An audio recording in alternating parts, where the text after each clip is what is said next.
Hello and good morning. It's Phil Thatch, and today I am at the Chickamauga Dam, and I'm concentrating this morning on the 10 Bridge Railroad Bridge.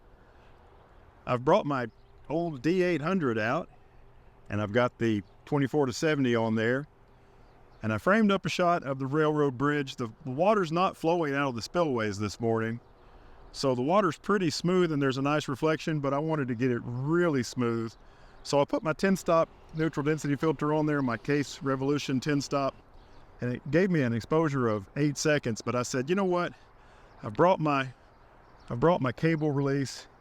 Let's make that even longer. So I calculated using an app that I could get a 1 minute and 4 second exposure if I put a 3-stop neutral density on top of that.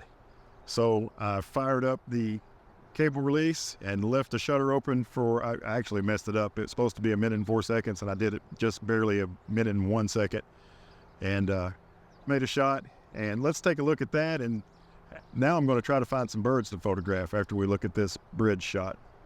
It was really handy while I was working on this shot to use the Kase filters pouch just connected to a belt loop. Worked out really well. Here is that long exposure shot. This was at 26 millimeters on the 24-70 f2.8. I shot it at f8, 61 seconds, so 1 minute and 1 second, ISO 100. And look how slick that water is. Let's look at this full screen. Looks a little better this way. Look how slick that made that water. And there was already a pretty good bit of reflection just at a regular shutter speed, but I thought it would look even better with a really long shutter speed. Let's look at this 100% to really zoom in on that area. Look, there's a great blue heron that sat motionless for 61 seconds and is there on the base of the bridge. And way over here in the top of this power pole is an osprey nest. So pretty happy with this shot. Everybody always likes the 10 bridge, and I've been fascinated all my life by this house up high on this part of the bridge. This actually is a drawbridge. There's counterweights right here, and this section can lift up. They don't use it in that capacity anymore, but it does have that functionality. As you go across the dam in a car, you can look over and see this house. And I always remember when I was a kid going across the dam and seeing it and thinking, I wonder what it's like in that thing. I've switched to the old 200 to 500 on the D800, and I walked down a little bit closer to the railroad bridge, and right down here is a birdhouse. And it does have a nesting pair of tree swallows in it. And I managed to get a few shots of the tree swallow sitting there on the post on the birdhouse. This thing is tough. It's great for landscape photography. It's really tricky for bird photography, but I'm going to press on. So here's the first tree swallow shot, a 500 millimeter shot. I stopped down to 7.1. That lens is a 5.6 lens, but I thought I would shoot at 7.1 for this one. 1/640th ISO 160 of the tree swallow, and it's fairly sharp. I think maybe there might be a little room for improvement here, and that's probably a focus issue and not a lens issue on this shot.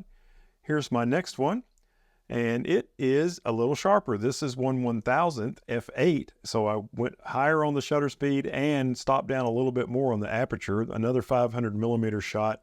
I moved around until there was some trees way in the background as my background, and I like the colors. When you make photographs of tree swallows, it's my recommendation to underexpose them a little bit, and that way you won't blow your whites, and then you can pull the exposure back up in post. That's the way that works for me. Other people may have other suggestions, but that's the way I like to photograph a tree swallow. A little underexposed from the start. I've come further downstream. I'm further downstream now than the railroad bridge, and this area has got a concrete path down pretty close to water level. And there's a bunch of red-winged blackbirds here. I don't think I got any very good shots, mostly females. And there's some black vultures here as well that I've attempted to shoot.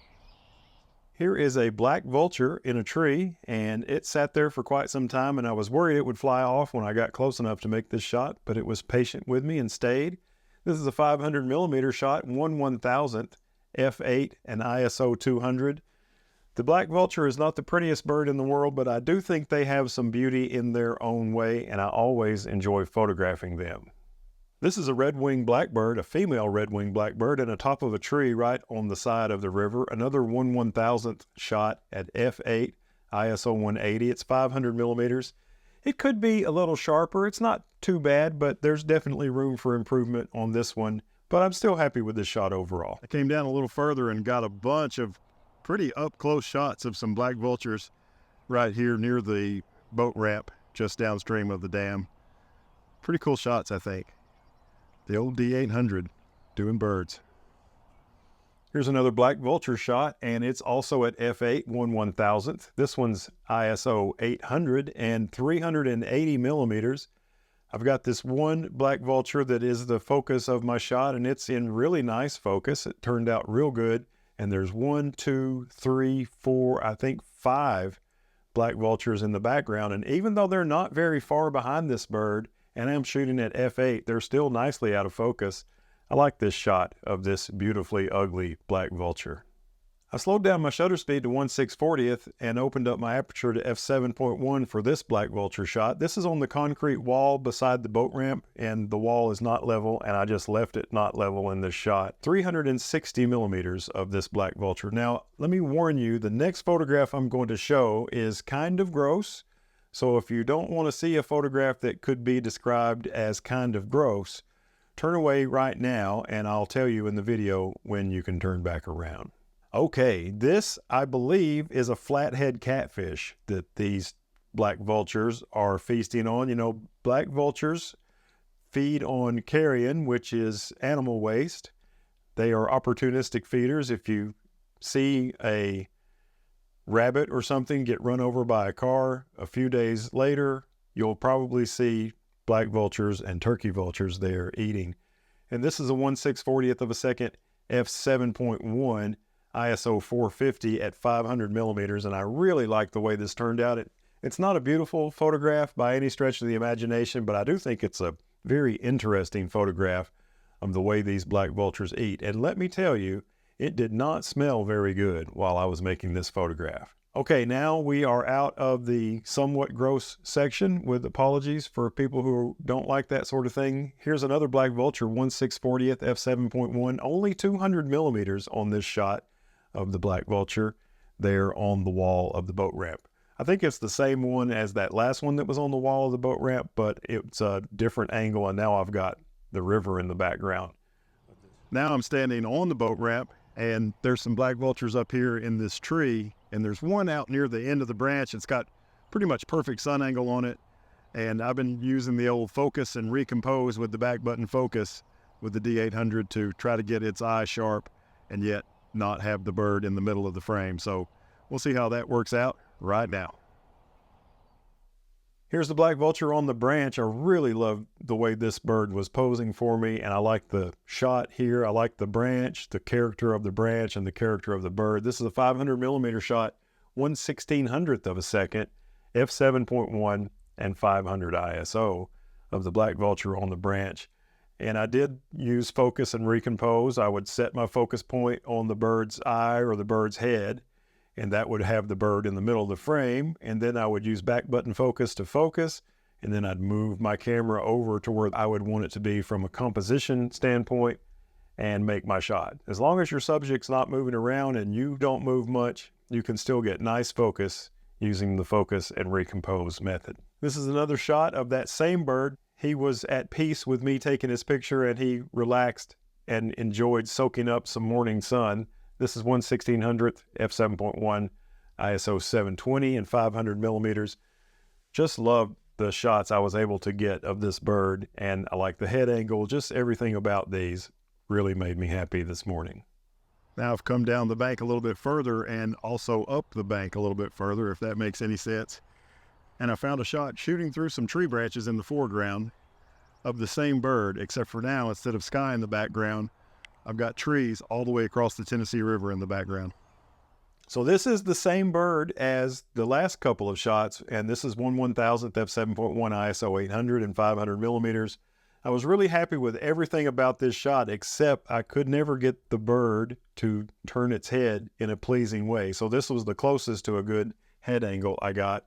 And then the bird turned the other way. It put its back to me. So this was the best shot I got on this perch. And I love the background in this, but unfortunately, I don't like the head angle in this shot too much. I also managed to capture one of the black vultures flying in for a landing and putting on the brakes as it came in. Now this shot's not perfectly sharp, and I wish I'd been using a little bit more shutter speed. I wasn't planning on photographing birds in flight, but this one came flying in and I made this shot. And even though there's some motion blur and it's not perfectly sharp, I thought it was close enough to show it to you. And I love the way the river looks in the background of this shot. It's 1/1000th f7.1 ISO 640. And this one was at 420 millimeters. The black vulture coming in for a landing on the side of the Tennessee River. While I was in that area, I saw this squirrel at the base of a tree and thought I would make a photograph of it. This is another 1/1000th f7.1 shot, 500 millimeters and ISO 1250. Cute little squirrel at the bottom of this tree, enjoying some breakfast. There's some tulips right here in this little grassy area right by the parking lot. It's just a little island in the parking lot, basically. And these tulips are blooming, so I made a few shots of them with the D800 and the 200 to 500. Here's the tulip shot that I ended up liking the most. It's a 1/800th shot, f7.1, ISO 640, and just look at the beautiful bokeh around the background of this. I wish more of the bloom itself was in focus. Maybe I should have stopped down to f8 or f9, but enough of it's in focus to where it looks beautiful, and I'm pretty happy with this shot, and I love the colors in this photograph. Now I've come right down by the water's edge because there's a great blue heron over here, and it's fishing on a rock that's just barely sticking out above the water. And I've sat down on the rocks with my feet just about in the water, made a few shots of the heron, and I'm definitely having to use the focus and recompose method to get the bird sharp and then get my composition right. Not spoiled with bird eye detect autofocus on this camera. This could be my favorite photograph of the entire day. I just love it from a compositional point of view. The background is nice, the river is nice. I like that I was able to get nice and low on this shot. It's a 1/800th of a second shot, f7.1 ISO 220, and this is only 210 millimeters of the beautiful great blue heron there in just about breeding plumage on the side of the Tennessee River. And this photograph has not been cropped at all. This is exactly how I composed it. And this was another focus and recompose. I put my focus point here on the bird's eye, and the focus point was in the middle, and then I focused it with back button, took my hand off the focus button, and moved to where the composition was nice, and made this shot. On the way back to the car, I stopped by the tree swallow nest and made a couple more shots. I still don't know if I've got a single shot good from my first visit here or my second visit here. I guess we'll see. I ended up doing a much better job capturing the tree swallows on my second attempt this morning. This shot is much, much sharper than the first two shots that I shared with you, and I like the light on it better. It had gotten a little bit cloudy by this time, so the light was softer. And the background in this shot is the tin bridge, one of the pilings that holds the bridge up, and it's rusty. It's concrete, but there's rust from the bridge that drains down on it, and it gives it this beautiful color. So there's the first tree swallow shot, and it's 1/800th f7.1 ISO 450. It's a 500 millimeter shot. And here's the next one, 1/800th 7.1 ISO 450 and a 500 millimeter shot. Same bird, same perch, just a little bit different pose. And I was really happy with both of those shots. That's going to do it for me today here from the Chickamauga Dam and the Tin Bridge Railroad Bridge that you can see behind me. I enjoyed using the D800 today. If you did too, take a moment, reach down, give me a thumbs up. That helps me out a lot. And if you want to see some more stuff like this with Nikon gear, Sony gear, Canon gear, all sorts of gear, and all sorts of photography, subscribe and hit the notification bell. I sure hope to see you in my next video. Bye-bye.